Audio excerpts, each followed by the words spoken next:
الى ان وصلوا للمخ.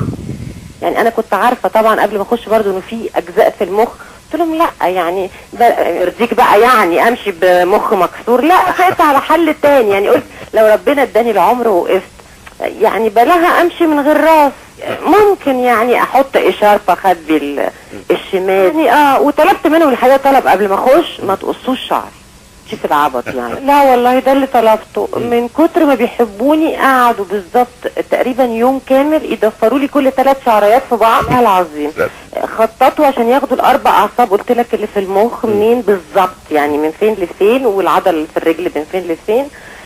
بدات اعمل الكيموثيرابي. ايه بقى ده حاجه رابط حديد سوري، ده انسان آلي بيخش في ايه، في حديد بيركبوه على نافوخي، تقل عمارة يعني، حاجة جامدة قوي، حاجة بتقعد في اوضه رصاص متشوفش حد خالص، وبيحطوا لازم تبقى صاحي ما ينفعش تنام. ده اللي هو كل شهرين بيخرموا خرم فوق الحاجب اليمين وخرم فوق الحاجب الشمال، ورا عند راسك خرم يعني كأنه ستريت زي فوق الحاجب اليمين من نفس الجهة، وبرضه خرم. بيحطوا الحديد اللي بشيله على راسي على 4 المسامير اللي في القورة، وده اللي بيشيلوه، وهنا بيحقنوا الانسان الآلي والكيماوي من الخرم ده اللي فوق الحاجبين.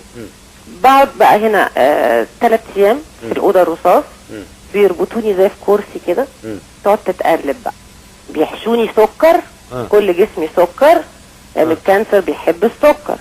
هما بيحاولوا يبقوا اذكى من المرض. خلوا الرابط ده بيبقى متوصل على امريكا وانجلترا وفرنسا. الدكاتره من هناك بيقولوا العصب الشمال فيه كانسر عشان ما يكسروش الجمجمه، ما حدش وصل انه يكسر جمجمه. العصب اليمين لا التاسع لا العاشر 2 سنتي اقل، ده بيختلفوا مع الروبوت بيتفقوا.